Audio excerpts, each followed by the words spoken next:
ZEE5 app download করুন আর দেখুন সম্পূর্ণ এপিসোড একদম বিনামূল্যে। মিতুল মা আমাকে বাঁচা, মিতুল মা আমাকে তুই বাঁচা। আমাকে মেরো না মিতুল, ডক্টর আঙ্কেল মিতুল আমাকে খুব মারবে ডক্টর আঙ্কেল, আমাকে বাঁচা। এবার আমি কি করব বলে বাবা? রণদাদাকে নিয়ে যে অনেক দ্বন্দ্ব আমার মনে। আমি কিছুতেই যে ওকে বিশ্বাস করতে পারবো না, কিন্তু নিজের চোখে যা দেখছি সেটাকেই বা অবিশ্বাস করি কি করে? মিতুল দেখো, আমরা সবাই জানি তুমি কখনো ভুল সিদ্ধান্ত নাও না, কিন্তু কি বলো তো, এবারে সিদ্ধান্ত নেওয়া কিন্তু সত্যি খুব কঠিন।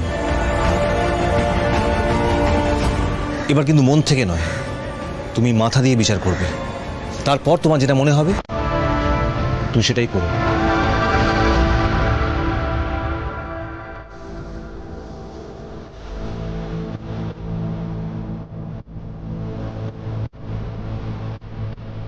কি হলো মিতুল? মিতুল কি হলো? কিছু বলো মিতুল, চুপ করে থেকো না, কিছু বলো, দয়া করে কিছু বলো মিতুল।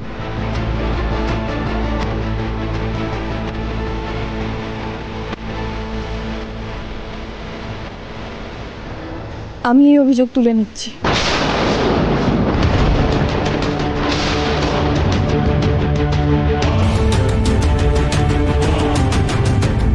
অনেক অনেক ধন্যবাদ মিতুল, অনেক ধন্যবাদ।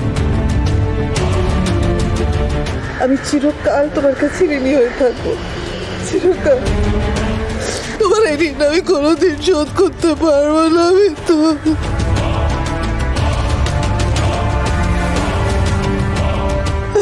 তোমার এই ঋণ আমি কোনোদিন শোধ করতে পারবো না। রনু, তুমি না সবসময়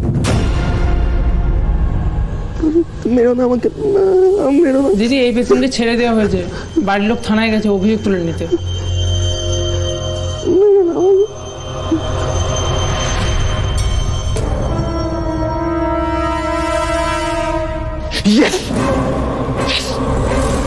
দেখি এবার আমাকে কি আটকা।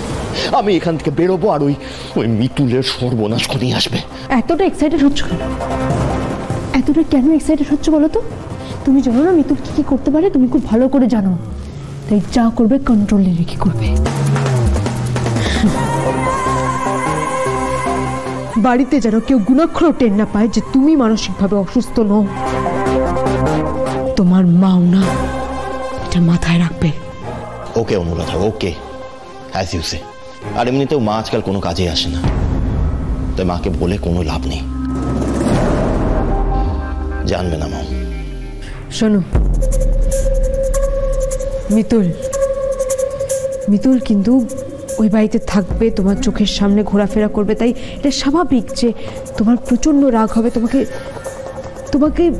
তোমাকে টেম্পটেড করবে। তো মনে হবে যে ওকে এক্ষুনি শেষ করে দিই, বাট সেই সময়গুলোতে মাথা ঠান্ডা রাখবে, এটা মাথায় রাখবে যে ওকে এত ইজিলি শেষ করা যাবে না। জি5 ডাউনলোড করুন আর সব এপিসোড দেখুন একদম ফ্রি।